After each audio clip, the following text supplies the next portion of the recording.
세례 요한이 감옥에 갇혀 있을 때 세례 요한이 주님에 대한 믿음이 좀 흔들렸던 그 부분을 오늘 성경이 보도해 주고 있습니다.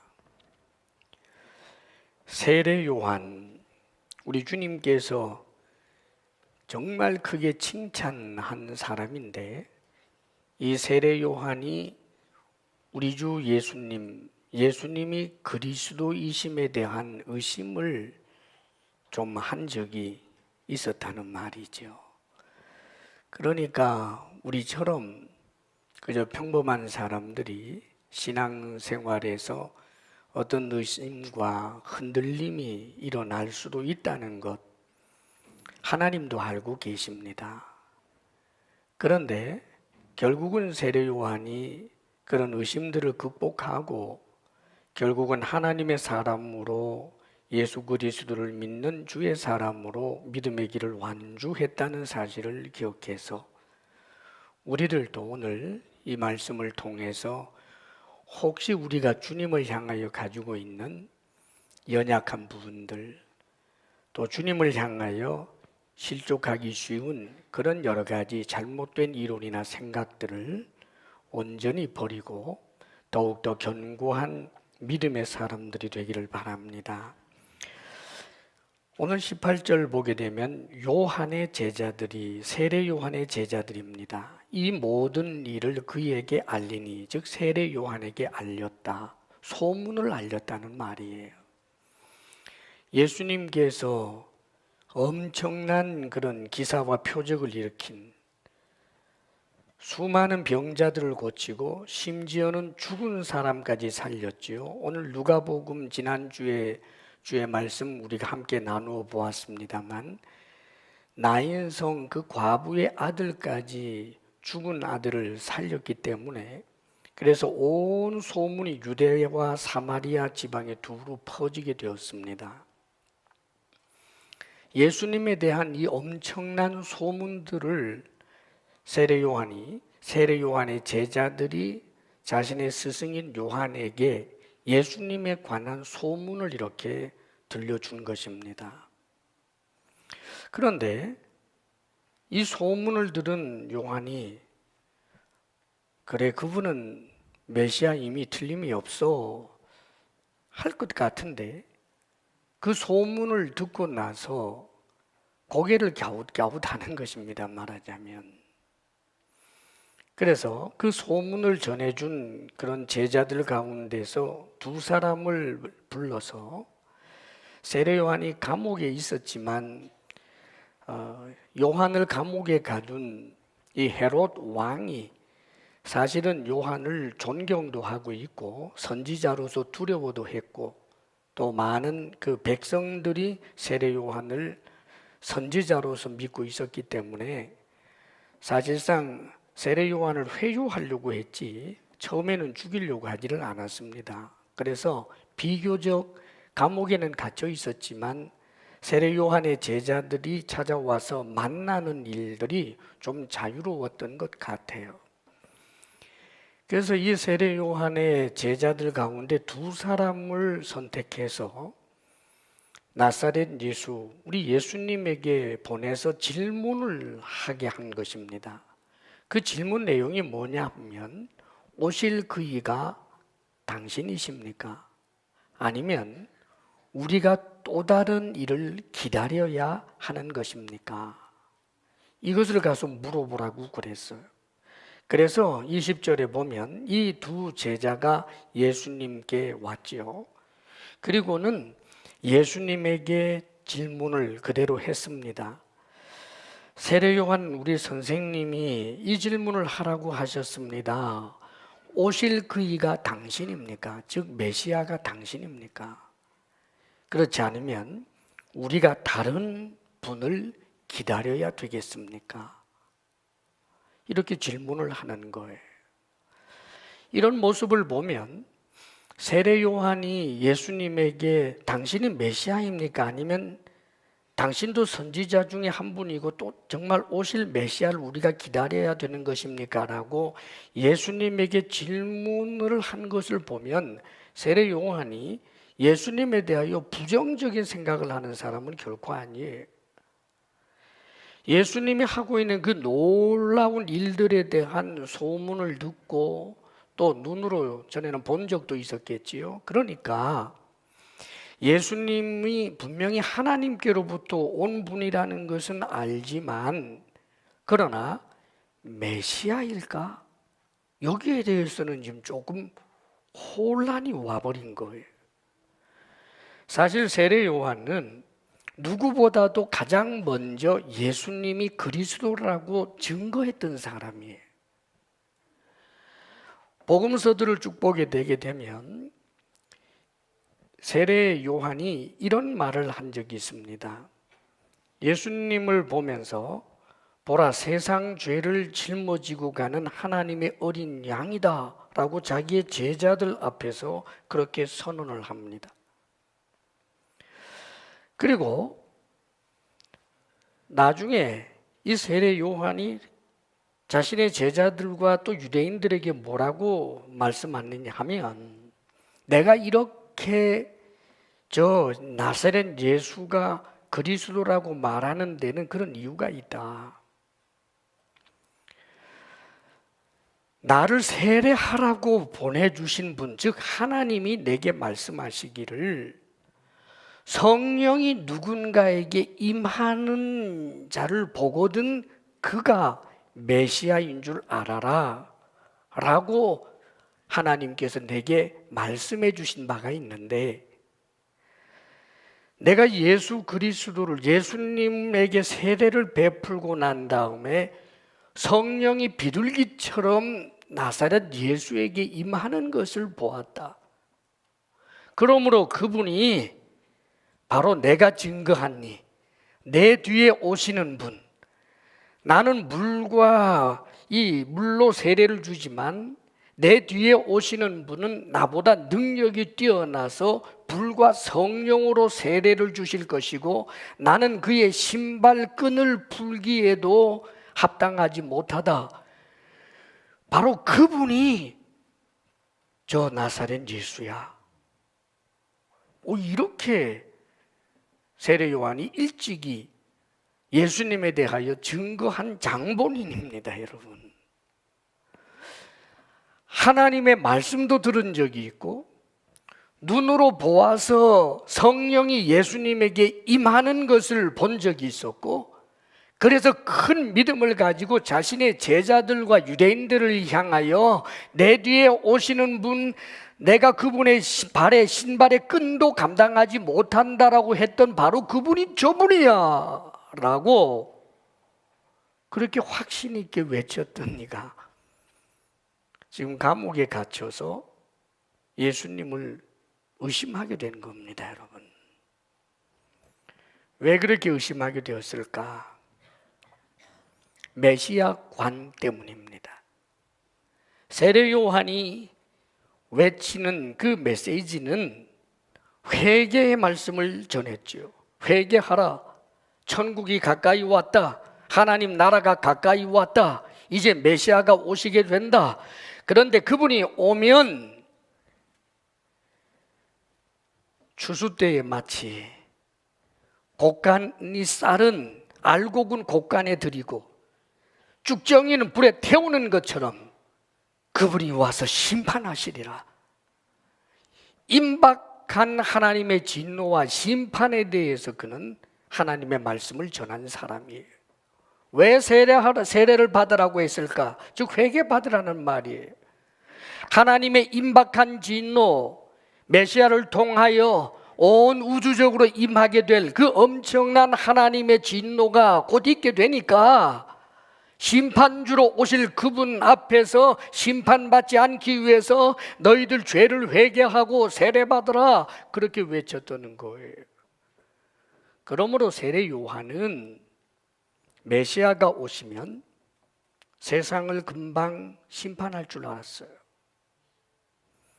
더 이상 이런 악한 일들이 버젓이 행해지는 그런 세상이 종말을 고할 줄 알았고, 하나님의 백성 이스라엘이 온전한 회복을 이루게 될 것으로 기대했던 것입니다. 그런데 예수님이 오셔서 죄인들의 친구고 구원을 선포하시고 사랑을 이야기하시고 오른뺨을 때리면 왼뺨 돌려대라 이런 말씀하시고, 수많은 병자들을 고치기는 고치는데 이상하게 하나님의 그 엄청난 심판이 임하지 않는 것을 보고 의심이 일어났던 것입니다, 여러분. 한마디로 말해서 주님에 대한 자신의 생각이 실제의 주님의 모습과 다를 때 이 충돌이 일어나는 거예요. 그 당시에 수많은 유대인들이 예수님을 믿지 못하게 된 이유들이 바로 그런 겁니다. 세례 요한하고 좀 비슷해요. 다윗 이상의 강력한 정치적 군주 메시아가 와서 저 로마의 압제로부터 자신들을 완전히 구해내고 강력한 힘으로 세계를 지배하게 될 그런 메시아를 기대했는데, 초라하게 로마 병정들에게 잡혀서 못 박혀서 그렇게 십자가에 초라하게 죽는 몰골을 보면서, 그래서 그들은 예수님을 안 믿는 거예요. 너 내려와 봐라, 십자가에 있어. 그러면 메시아로 믿어줄게. 그들이 생각하는 메시아는 그런 약하고 초라한 메시아가 아니었거든요. 사랑하는 여러분, 자신들이 가지고 있는 메시아관이 있단 말이에요. 세례 요한도 말하자면 이 덫에 걸려버리는 거예요. 더더군다나 개인적으로 아마 예수님에 대한 섭섭함이 컸던 것 같습니다, 여러분. 감옥에 갇혔어요. 예수님이 한번 찾아와 본 적도 없어요. 사람을 보내서 위로의 말씀 한번 해준 적도 없어요.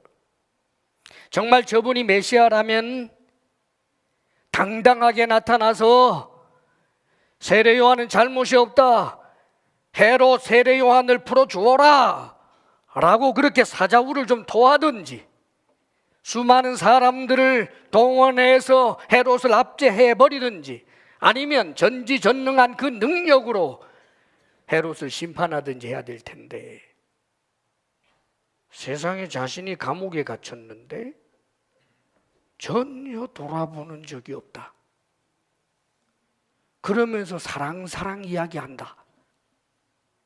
이런 분이 어떻게 메시아일 수가 있을까? 의심이 일어나는 거예요, 여러분. 사랑하는 여러분, 신앙생활에서 비틀거름 할 수밖에 없는 이유, 혹시 나름대로 합당하다고 생각하는 이유들 있지 않습니까, 여러분? 우리 예수님께서 사람을 보내서 질문하는 세례 요한에게 대답을 하십니다. 그런데 요한의 제자들이 왔을 때 마침 그때 예수님은 굉장히 바빴어요. 병자들을 고치고 뭐 엄청난 그런 일들을 하고 있었습니다. 그 모습을 세례 요한의 제자들이 와서 지금 예수님에게 뭔가 좀 이야기를 해야 되겠는데, 예수님이 병자들을 고치고 뭐 이런 일들을 하는 것을 옆에서 볼 수밖에 없고, 예수님이 사람들을 가르치는 그 말씀을 들을 수밖에 없었어요. 21절을 우리 함께 읽어볼까요? 시작. 마침 그때에 예수께서 질병과 고통과 및 악귀 들린 자를 많이 고치시며 또 많은 맹인을 보게 하신지라. 의도적으로 보게 하신 거예요, 예수님께서. 당신의 사역 현장을 보면서 지금 엄청난 치유와 기적의 역사들이 일어나는 것을 세례 요한의 제자들이 직접 눈으로 보고, 그리고 우리 주님께서 하시는 말씀도 귀로 다 듣게 했습니다. 그리고 난 다음에 예수님께서 대답해서 말씀하시는 거예요. 22절에 보면 이렇게 말씀하십니다. 너희가 가서 보고 들은 것을 요한에게 알리되 맹인이 보며 못 걷는 사람이 걸으며 나병 환자가 깨끗함을 받으며 귀먹은 사람이 들으며 죽은 자가 살아나며 가난한 자에게 복음이 전파된다 하라. 너희들이 본 것, 너희들이 들은 것을 세례 요한에게 가서 이야기해라. 당신이 메시아입니까? 아니면 우리가 메시아를 기다려야 합니까? 라고 묻는 질문에 그냥 간단하게 내가 메시아다 라고 말씀하시면 될 것 같은데, 예수님께서는 당신이 한 엄청난 기사와 표적들을 너희들이 보지 않느냐, 이것을 가서 이야기해라. 그리고 내가 전하는 이 말씀들을, 복음을 전하는 이 말씀들을 너희가 듣지 않았느냐, 그 들은 것을 너희들이 가서 이야기하라 그러는 거예요. 세례 요한의 입장에서는 이미 이 소문 들었어요. 세례 요한의 입장에서는 지금 다른 거 듣는 것 아닙니다, 여러분. 예수님이 죽은 자 살렸다 이미 들었어요. 맹인을 눈뜨게 했다 이미 세례 요한 들은 적 있어요, 여러분. 나병 환자를 고치고 안전뱅이를 일어나게 하고 복음을 전하고 예수님에 관한 소문 이미 들었는데 다시 예수님께서 똑같은 내용을 너희들이 가서 하라는 거예요. 이미 제자들은 그런 이야기를 한 적이 있는데 말입니다, 여러분. 사랑하는 여러분, 신앙은 누군가가 보고 들은 것을 전해준 것을 들음으로 믿음이 생기는 거예요. 지금 우리는 예수님을 믿어요. 봤습니까? 예수님이 죽은 자 살리는 거 봤습니까? 예수님이 오병이어 기적 일으키는 것 봤습니까? 예수님 부활한 것 봤습니까? 아닙니다, 여러분. 이 신약 성경은 예수 그리스도의 지근거리에서 예수님이 하신 일과 예수님이 하신 말씀들을 기록하여 전해준 거예요. 다시 말하면 최초의 그 증거자들, 그들을 통하여 우리는 도대체 몇 사람을 거쳐서 지금 듣게 됐는지 몰라요. 이 성경도 원본이 아닙니다, 여러분. 번역되고 또 번역된 거예요. 바울이 직접 쓴 거 없어요, 어디 있는지. 모세가 직접 기록한 것 없어요, 어디 있는지. 그런데 사랑하는 여러분, 놀랍게도 그런 성경인데, 그렇게 증거가 되는데 믿는 사람들이 믿게 돼요. 할렐루야. 이게 얼마나 놀라운 신비인지 아십니까, 여러분? 직접 봐야만 믿을 수 있고 직접 하나님의 음성, 주의 음성을 들어야만 믿을 수 있다면 2000년 전에 몇몇 사람 빼놓고 누가 믿을 수 있느냔 말이에요. 원리가 그래요, 여러분. 하나님께서 인간을 구원하는 원리가 그렇다고요. 그런데 세례 요한이 이미 들었으면서도 그 들은 말씀 앞에 자신이 가지고 있는 선입관, 자신이 가지고 있는 메시아관을 깨내지 않고 자신의 그 선입관의 그 틀을 가지고 들은 것을 재단하니까 의심이 일어나는 거예요. 여러분 상상해 보십시오. 한번 생각해 보세요. 창세 이래로 누가 죽은 자를 향하여 소녀야 일어나라 한다고 일어나고, 죽은 지 며칠이 지나서 냄새가 나는 이를 향하여 나사로야 나오너라 하니까 죽은 자가 벌떡 일어나서 나오고, 청년아 일어나라 한다고 해서 죽은 자가 일어난단 말이에요. 그런 일이 단 한 번이라도 인간 세상에 있은 적이 있느냐 말이에요, 여러분. 구약 성경에 보면 엘리야도 죽은 사람 살리지만 예수님처럼 그렇게 명령한 게 아닙니다. 주님 하나님 앞에 기도하고 기도함으로 하나님이 베풀어 주셨던 은혜라는 것을 정확하게 가르쳐 줘요. 근데 예수님은 그게 아니에요. 내가 내게 이르노니 소녀야 일어나라. 내가 내게 이르노니 청년아 일어나라. 네 믿음대로 네 눈을 뜰지어다. 일어나서 침상을 가지고 가라. 사랑하는 여러분, 이런 분이 어떻게 메시아가 아닐 수 있어요? 그래서 예수님께서도 이렇게 말씀하신 적이 있어요. 전날에 유대인들이 계속해서 그들이 가지고 있는 그런 편견의 사고틀들 같은 것이 있었단 말이죠. 그래서 예수님 앞에서 자꾸 혼란스러워요. 그래서 예수님에게 묻습니다. 당신이 그리스도라면 분명히 좀 말씀해 주시오. 예수님께서 이렇게 말씀하십니다. 내가 말했지만 너희들이 믿지 않는구나. 내가 행하는 일을 통해서 내가 하나님께로부터 보냄을 받았다라고 하는 것이 이렇게 증거되고 있지 아니하느냐. 내가 하는 일이 곧 내가 메시아라는 것을 증거한다라고 하는 말씀을 예수님께서는 요한복음에 누누이 말씀하셔요. 그런데 뭐가 문제였을까요? 유대인들이 가지고 있었던 메시아관, 그 메시아는 이스라엘이라고 하는 자기들만이 세상을 지배하는 그런 엄청난 이 땅의 부귀영화를 건설하는 다윗 이상의 강력한 왕이 나타나야 된다라고 하는 이 생각 때문에, 그래서 기적을 일으키는 예수님을 보면서도 혼란스럽고, 나중에는 이 혼란스러움을 걷어내기 위하여 그들이 가졌던 논리라고 하는 것이 죽은 사람 살리고 귀신도 쫓아내고 온갖 기적을 행하는 것은 바알세불의 힘을 빌려서 하는 것이다. 사랑하는 여러분, 창세 이래로 하나님께서 귀신을 통하여 장님이 눈뜨게 한다든지 마귀를 통하여 마귀가 죽은 사람을 살려낸 적이 단 한 번도 없어요, 여러분. 솔직하고 어린아이처럼 순전하게 생각하면, 아, 이분은 정말 놀라운 하나님의 사람이시구나. 그렇다면 그분이 하는 말이 거짓말을 할 리가 없을 터인데, 그분의 입으로 나오는 말이 나와 아버지는 하나이니라, 이 기적이 증거했다면 아멘입니다 할 것밖에 더 있어요. 나들 본 자는 아버지를 보았다.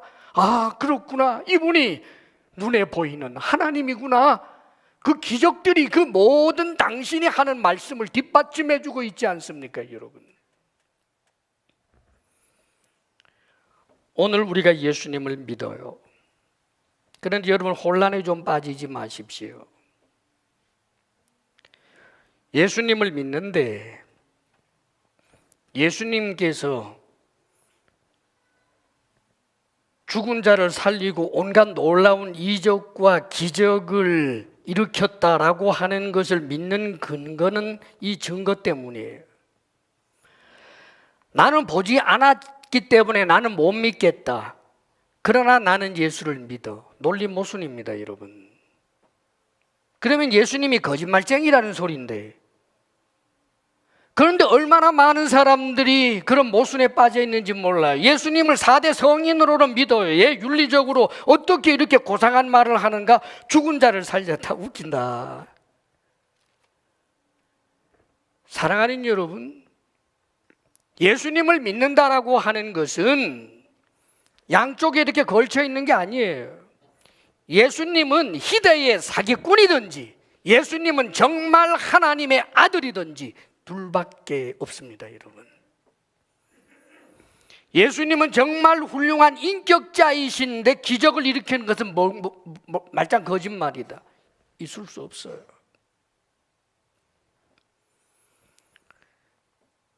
부활의 증인을 통하여 우리에게 들려주시는 이 말씀을 통해서 믿게 된 여러분, 여러분들의 믿음의 근거가 결코 여러분들 논리에 있지 않다는 사실을 먼저 믿고 스스로 감사할 수 있기를 주의 이름으로 축복합니다. 여러분. 그러면서 주님께서 경고의 말씀을 해주셨어요. 누구든지 나로 말미암아 실족하지 아니하는 자는 복이 있도다. 세례 요한이라고 할지라도, 그렇게 예수님을 증거까지 했던 사람이라 할지라도, 다른 이런저런 이유로 만일 예수님을 그리스도로 믿지 아니한다면 그는 복이 없는 사람이 되는 거예요. 사랑하는 여러분, 신앙생활을 하다가 신앙을 멈춰버리는 이들, 특별히 하나님에 대하여, 그리스도에 대하여 실망한 사람들 이야기 저는 목회하면서 꽤 많이 들어봤습니다. 책으로도 접해보고 직접 사람들에게서 들어본 적도 있어요. 세월호 사건이 터지고 나서 내 주변에서 하나님이 살아계신다면 어떻게 저렇게 비참한 일들이 일어날 수 있느냐고, 나는 그래서 하나님 못 믿겠다고 떠난 이도 있습니다. 여러분,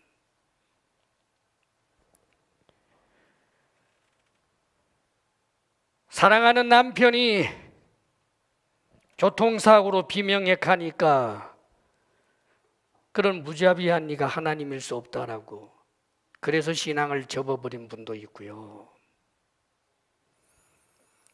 열심히 주의 몸 된 교회를 위해서 충성하고 봉사했지만 어떻게 내게 이런 끔찍한 병이 생겼느냐고 하나님 없다라고 한 이도 있습니다. 사랑하는 여러분,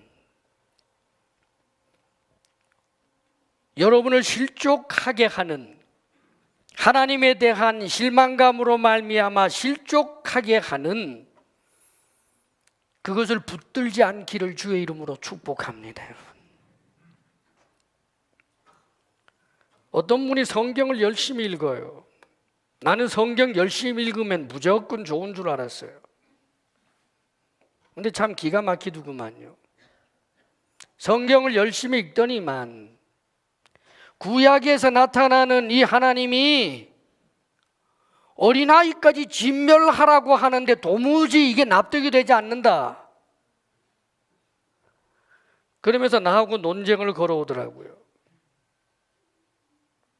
그러면서 하는 말이, 구약의 이 야훼 하나님과 신약의 예수님은 서로 완전히 다른 하나님이다. 알고 보니까 이단에 빠져버린 거예요. 그 시작이 무엇이었을까요? 하나님이라면 그럴 수 없다는 거죠. 하나님이 어떻게 가나안 땅을 정벌하면서 모조리 다 죽이라고 하느냐, 가축까지 죽이라고 하느냐, 그게 무슨 하나님이냐? 하나님에 대한 실망감.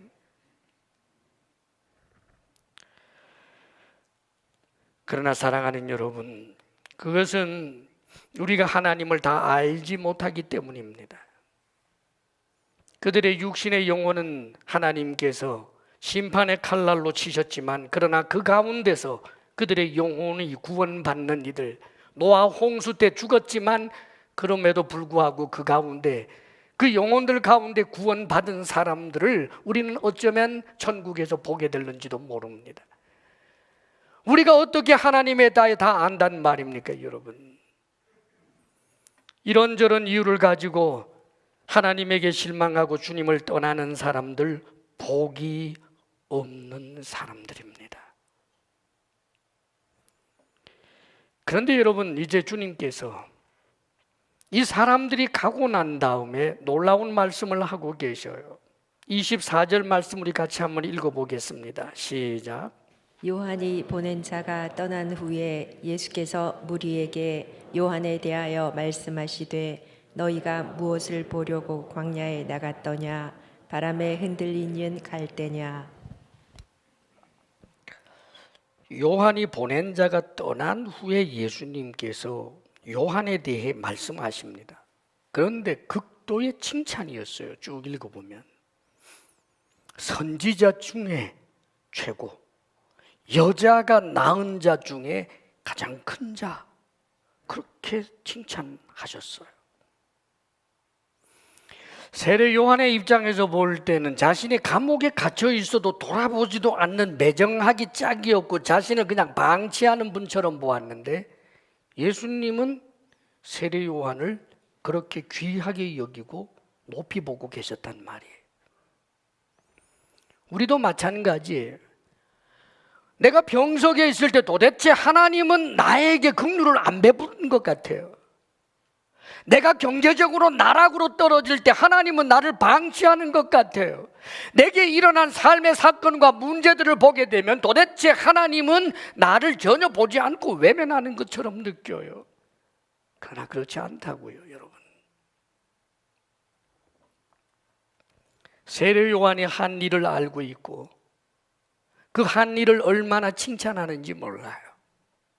왜요? 사랑하고 있고 관심을 갖고 계시기 때문에.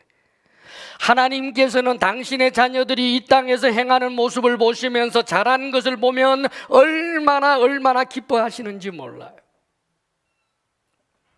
성경에는 심지어 아주 악한 왕의 대명사라고 하는 아합이 하나님의 말씀을 듣고 잠시 회개 모드로 좀 간 적이 있어요. 완전히 회개해버린 것도 아니고 회개의 그런 모드, 말하자면 걸을 때도 천천히 걷고 재에 앉고 티끌에 앉으면서 내 이 재앙이 내게 있지 않기를 바랍니다, 이런 회개하는 마음을 잠시 좀 가졌는데, 그것 보고 우리 하나님이 기뻐하시면서 선지자에게 내가 저 아합에게 내리려고 했던 재앙을 아합이 살아있을 때 내리지 않고 나중에 내리겠노라. 사랑하는 여러분, 우리를 향한 하나님의 마음이 이런 거라고요, 여러분. 제발 내 뜻대로 되지 않는다고 해서 하나님을 향하여 원망하는 어리석은 사람 되지 마십시오. 성경에서 한 가지 보여주지 않습니까, 여러분? 스데반 집사가 돌에 맞아 죽을 때 그 정황 자체는 지금 이를 갈고 있고 돌을 던지는 사람들밖에 없고 누구 하나 도와줄 사람도 없는 것 같은데, 하늘을 우러러 보았더니 예수님이 보좌 우편에 서서 지켜보고 있잖아요. 우리를 향하신 하나님의 마음, 주의 마음을 사랑의 마음으로 인정하고 믿을 수 있는 이들이 되시기를 바랍니다. 우리 주님께서 세례 요한을 칭찬하셨던 내용이 뭐예요? 세례 요한에 대해서 말씀하시기를 이렇게 말씀하십니다. 너희가 무엇을 보려고 광야에 나갔더냐? 바람에 흔들리는 갈대냐? 그래요. 한마디로 말해서 이 예수님의 이 질문 앞에 사람들이 아니요 하기를 바랐지요. 너희들이 왜 광야에 나갔니? 세례 요한 보러 나갔는데 거기에서 바람에 흔들리는 갈대를 보았냐? 아니요. 예, 주님은 그걸 원했어요. 당연하지요. 갈대 보기 위해 나간 사람 없어요. 세례 요한 보기 위해서 나갔지요. 무슨 의미를 내포하는 것입니까? 세례 요한이 바람에 흔들리는 갈대와 같은 자이더냐? 그 소리입니다, 여러분. 갈대는 약함을 상징해요. 지금 세례 요한이 좀 의심한 것처럼 보인다고 해서 너희들 함부로 하찮게 여기지 말아라. 사람을 보내서 의심하는 것처럼 했지만 세례 요한이 그렇게 흔들리는 갈대 같은 사람이더냐? 아니라는 거예요. 더 중요한 의미가 있습니다. 세례 요한이 광야에서 지금 생활하는데 사실은 광야에서 생활하는 많은 사람들이 연약한 경우가 많아요. 세상이 무서워서, 세상 속에서 사는 게 너무 무서워서, 세상으로부터 오염될까봐, 그래서 저주받을까봐 무서워서 완전히 세상하고 담싸고 지리산에 들어가고 백두산에 들어가서 초막 짓고 사는 것, 그 약함이에요, 여러분. 세례 요한이 광야에서 약대 털옷 입고 꿀 먹고 메뚜기 먹고 그렇게 살았으니까, 그가 그렇게 한 이유가 세상 속에 있으면 세상으로부터 오염될까 봐 두려워서 그렇게 광야에서 산 것입니까? 아닙니다, 여러분. 세례 요한이 광야에서 살았던 것은 광야로 나오는 무리들을 향하여 이 요단강 옆에서 세례받으라고, 죄를 회개하라고, 이제 심판의 칼날이 임하였노라고 그 말씀을 전하기 위하여 광야에 있었던 것입니다, 여러분. 세례 요한은 자신의 제자들을 자신과 함께 살자고 하면서 광야 생활하는 그런 공동체를 만든 적이 없어요. 세례 요한의 제자들에게는 목수도 있고 어부도 있고 장사꾼도 있고 별의별 사람들이 있었지만 세례 요한에게 배우고서는 세상 속으로 들어가게 하는 거예요, 여러분. 예수님의 제자인 요한도 세례 요한의 제자였는데, 이 사도 요한도 세례 요한의 제자라고 해서 광야에서 살았던 적이 없습니다. 역시 어부로서 살았었지요. 세례 요한이 자기를 향하여 찾아 나오는 사람들에게 말합니다. 군인들에게 말하지요. 너희들 이제 사람 죽이니 짓거리 하지 말고 나하고 같이 여기에 초막 짓고 살자 한 적이 없습니다.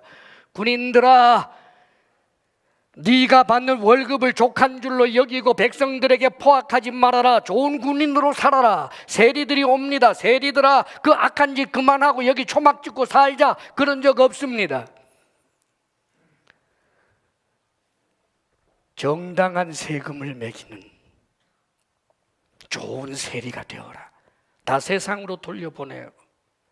사랑하는 여러분, 우리 주님께서 세례 요한을 칭찬한 것이 바로 그거예요. 그는 약한 사람이 아니었습니다. 세상 한복판에서 하나님의 말씀을 전했던 사람이기 때문입니다. 약한 자는 자기 자신만을 돌보기 위해 모든 것에 대하여 단절합니다. 그것을 경건인 줄 알아요. 그건 경건이 아니에요, 여러분. 비겁입니다. 약함이에요. 계속해서 말씀하고 있지요.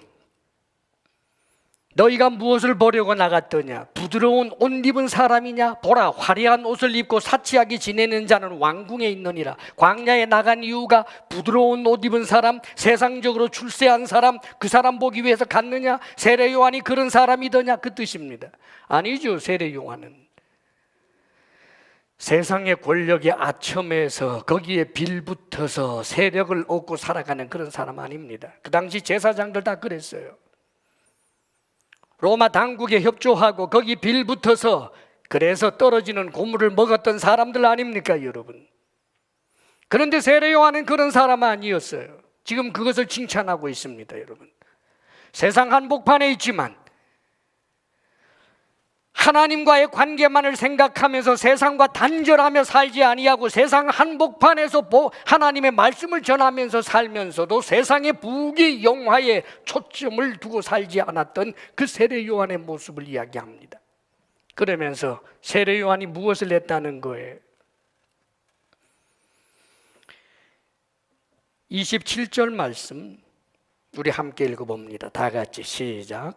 기록된 바 보라, 내가 내 사자를 내 앞에 보내노니 그가 내 앞에서 내 길을 준비하리라 한 것이 이 사람에 대한 말씀이라. 그렇습니다. 하나님께서 주신 사명, 회개의 말씀을 전함으로 사람들로 하여금 그리스도를 받아들일 준비를 할 수 있도록 준비시켰던 그 사명을 감당한 사람으로 이야기하는 거예요. 오늘날 우리도 마찬가지입니다. 우리가 주님에게 칭찬받을 일이 무엇이겠습니까, 여러분?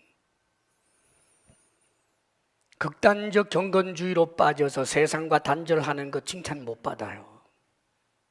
세상에 아예 동화가 돼서 세상 가치를 따라서 세계의 이 세상의 부귀 영화를 쫓아 살아가는 것 하나님에게 칭찬 못 받아요.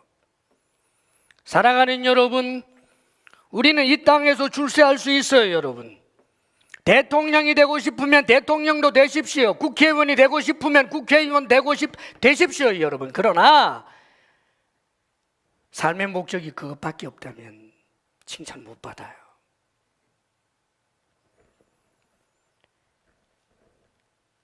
우리가 이 세상에서 살아야 하는 중요한 이유는 이 세상에서 어떤 직업을 가지고 어떤 지위에 있고 하는 것은 옷과 같은 것입니다. 좋은 옷을 입을 수도 있고 험한 옷을 입을 수 있는 것처럼. 그러나 나라고 하는 사람은 하나님께서 주신 사명을 위하여 살아가는 사람. 하나님이 나를 의사를 만들어 주셨다면 의사로서 역시 하나님의 길을 예비하는, 오실 주님을 예비하는 자의 삶을 살고, 내가 대통령이 되었다면 링컨처럼 역시 수많은 사람들로 하여금 하나님을 알게 하고 믿게 하는 그런 위대한 대통령이 되고, 내가 가난하고 어려워서 정말 힘든 사람들만 내 주변에 친구라 할지라도 그 약하고 약한 사람들에게 친구 되어주고 그들이 하나님을 알도록 오실 그리스도를 맞이할 수 있도록 그렇게 만들어주는 이런 귀한 사명을 위하여 우리가 살아야 하고, 그리할 때 칭찬을 받는 것입니다. 그런데 주님께서 세례 요한을 이렇게 칭찬하시면서, 세례 요한은 선지자 중에도 선지자고 여자가 낳은 자 중에 가장 큰 자다라고 말씀하시면서도 아주 이상한 말씀 한마디 하셨어요. 우리 28절 말씀 함께 읽어보겠습니다. 시작. 내가 너희에게 말하노니 여자가 낳은 자 중에 요한보다 큰 자가 없도다. 그러나 하나님의 나라에서는 극히 작은 자라도 그보다 크니라 하시니, 여자가 낳은 자 중에 요한보다 큰 자가 없도다 그럽니다. 여러분, 여자가 낳지 않은 자가 어디 있겠어요? 여자가 낳은 자 중에 요한보다 큰 자가 없다. 그러나 하나님의 나라에서는 극히 작은 자라도 그보다 크다. 하나님 나라에서는 말입니다. 하나님 나라에 말하자면 극히 작은 자, 가장 작은 자를 말해요. 하나님 나라의 가장 작은 자는 하나님 나라에 들어가는 커트라인이잖아요, 말하자면. 그러면 이 작은 자보다 못하면 하나님 나라에 못 들어간다 그 말이에요.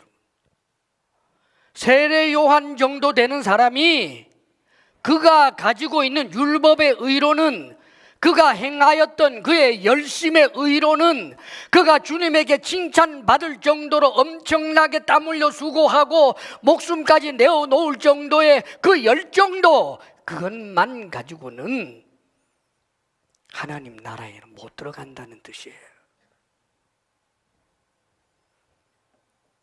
하나님 나라는 누가 들어갑니까, 여러분? 여자가 낳은 자로서, 자연인으로서 대단한 업적을 이루고 율법적인 그런 최고의 점수를 얻어도 하나님 나라는 못 들어가는데 거듭난 자만 들어가는 거예요. 할렐루야. 거듭난 자입니다. 성령으로 말미암아 거듭난 자, 여자가 난 자가 아니라 거듭난 자, 여자가 낳았다 할지라도 거듭난 자, 성령으로 말미암아 예수 그리스도를 믿게 된 그 사람이 하나님 나라에 들어갈 수 있다는 뜻이에요. 예수 그리스도를 믿습니까, 여러분? 우리는 세례 요한보다 못하지요. 세례 요한과 같은 그런 헌신도, 그런 충성도 사실 우리는 얼마나 부족한지 몰라요, 여러분. 어떻게 악한 권력자를 향하여 자신의 목숨을 내어놓고 그렇게 뼈 있는 말을 그 시대에 할 수가 있느냐는 말이에요. 지금은 뭐 정치인들을 향하여, 권력자들을 향하여 별의별 말들을 다 하는 시대에 살고 있습니다. 왜요? 안전하니까. 죽인다고 해도 그럴 것 같아요. 그런데 여러분, 죽을 줄 알고도 그랬어요, 세례 요한은. 그런 사람이에요. 그런데 그런 사람도 자신의 능력과 힘으로는 하나님 나라에 못 들어가요. 하나님 나라에서 맨 꼴찌보다도 못하기 때문에, 한마디로 말하면 하나님 나라야 그 일원이 될 수가 없는 거예요. 그러면 지금 세례 요한이 하나님 나라에 못 들어갔겠습니까? 세례 요한이 하나님 나라에 들어간 것은 그의 율법적 의 때문이 아니라 예수 그리스도 십자가 구속의 은혜 때문입니다. 할렐루야. 모세가 지금 하나님 나라에 있을 것입니다. 모세가 가진 율법적 의가 아닙니다. 그가 증언하였던 오실 메시아, 그 그리스도, 인류의 구원자 되시는 그리스도의 그 은혜를 거슬러 받았기 때문에, 아담 이후로 하나님께서 택한 모든 사람들이 저 구약의 이사야든 다윗이든 모세든 누구든 어떤 위대한 사람도 자신의 가지고 있는 자력으로 말미암아 구원 얻은 자 하나도 없고, 인류를 위하여 십자가에 못 박혀 죽으신 예수 그리스도 십자가 구속의 은혜를 통해 하나님 나라에 들어가게 된 것입니다. 할렐루야. 이 사실을 믿으시기를 바랍니다. 그렇다면 우리는 더 이상 세례 요한처럼 애쓰고 힘쓸 필요가 없지 않겠느냐, 그런 착각에 빠지더라고요. 예수만 믿으면 되니까 세례 요한처럼 뭐 그렇게 광야에 외치는 자의 그런 자의 소리로 살 필요가 뭐가 있겠느냐, 바울처럼 살 필요가 무엇이 있겠느냐, 저 구약의 다윗처럼 살 필요가 무엇이 있겠느냐. 예수 믿으면 됐으니까, 예수만 믿으면 세례 요한보다도 크고 다윗보다도 크고 모세보다도 큰데, 착각하지 마십시오 여러분. 요한계시록 14장 이런 말씀이 있어요. 지금 이후로 주 안에서 죽는 자들은 복이 있도다. 이제 그들은 죽었지만 주님 안에서 쉴 터이요 이제는 그들의 행함이 따름이라 라고 말씀합니다. 사랑하는 여러분, 세례 요한이 지금 천국에서 정말 가장 작은 자로 있을까요? 아닙니다 여러분. 예수 그리스도의 구속의 은혜로 그는 천국에서 거듭난 자로 하나님의 사람이 되었을 뿐만 아니라, 그가 이 땅에서 했던 목숨을 다 바쳐 충성한 그 충성으로 말미암아 바울처럼 하나님 나라에서 면류관을 얻기에 합당한 하나님 나라에서 큰 자가 되어 있을 것입니다. 우리가 꿈꿔야 할 게 그거예요. 사랑하는 여러분, 아니야 나는 뭐 나중에 천국에 가서 하나님 앞에 상 받고 하는 거 그거 원하지 않아. 그냥 내 마음대로 살다가 간당간당 커트라인으로라도 내가 천국에 가면 그걸로 족하지. 그 시나리오대로 잘 안 될 겁니다 여러분. 왠지 아십니까? 우리가 신앙생활을 하고 있는 이 현장은 우리 속에 악한 것이 있을 뿐만 아니라 끊임없이 마귀가 우리를 유혹해서 우리의 신앙이 나태와 태만에 빠지면 물고기가 죽으면 떠내려 가는 것처럼 충성과 헌신을 향한 열심의 길을 달려가지 않게 되면, 사랑하는 여러분, 우리 속에 있던 믿음이 증발할 수 있다고요. 예배 한 번 안 나와도 되지요. 예배 안 드린다고 바로 지옥 가나요? 아니요, 일이 좀 바빠서 한 6개월, 1년 정도 쉴 수도 있죠. 그래도 예수 믿으면 역시 믿음의 길 계속 갈 수 있을 거예요 여러분. 그래서 많은 사람들이 안 나가 성도라고 하는 이들이 있어요. 성도래요. 그런데 교회는 안 나간대요. 교회는 안 나가지만 성도라고 합니다. 유럽에서도 있었고 미국에서도 있었던 일이에요. 그들의 다음 이야기가 뭔지 아십니까 여러분? 이미 통계에서 나왔어요. 안 나가 성도의 다음 길은 안 믿어요. 신앙생활이 그런 거예요 여러분. 나와서 주님을 예배한다는 게 무엇입니까? 구원의 은혜를 확인하고 다시 감사하고 선포되는 말씀을 붙들고 이 말씀을 가지고 살려고 해도 그렇게 넘어지는데, 귀 닫고 모든 거 다 닫아놓고 세상과 방탕하며 그렇게 살다가 믿음이 있다고요? 천만에요. 어느 순간 그 믿음 증발해 버리기가 얼마나 많은지 몰라요. 안 믿어져 버리는 걸 어느 순간부터. 내가 왜 그렇게 기도했던지, 그때 왜 그렇게 울면서 기도했던지, 아마 내가 마약 먹었었나 보다, 쏘갔었나 보다, 그렇게 생각하는 사람들이 있어요 여러분. 내가 왜 그때 그렇게 열심을 냈지? 이 세상에 내가 정말 소중하게 여겨야 할 일이 얼마나 많은데 미쳤었나 보다, 그렇게 이야기하는 사람들. 옛날에는 열심히 했지만 지금은 교회 아예 안 다니고 예수님 조롱해버리는 사람들에게서 들을 수 있는 이야기들입니다. 잊지 마십시오 여러분. 주님 앞에 서는 그날까지 세례 요한처럼 살고 바울처럼 살고 참으로 믿음 있는 사람들답게 그렇게 살고 하나님 앞에 서게 되었을 때 하나님이 칭찬해 주실 만한 그런 사람으로 살고 싶은 열망을 가지고 우리가 신앙생활 해야 하는 것입니다. 승리하시기를 주의 이름으로 축원합니다. 기도하겠습니다. 아버지 하나님, 우리가 어떤 경우에도 하나님에게 실망하여 하나님을 떠나는 논리를 흔들지 않게 하소서. 우리가 어떤 경우에도 주님에게 걸려 넘어지는 자 되지 않게 하소서. 아버지여, 우리가 하나님 나라에서는 하나님께서 칭찬하시고 면류관을 주시기에 합당한 자가 되고자 하는 뜨거운 열망과 열심이 우리 속에 있게 하여 주옵소서. 예수님 이름으로 기도하옵나이다. 아멘.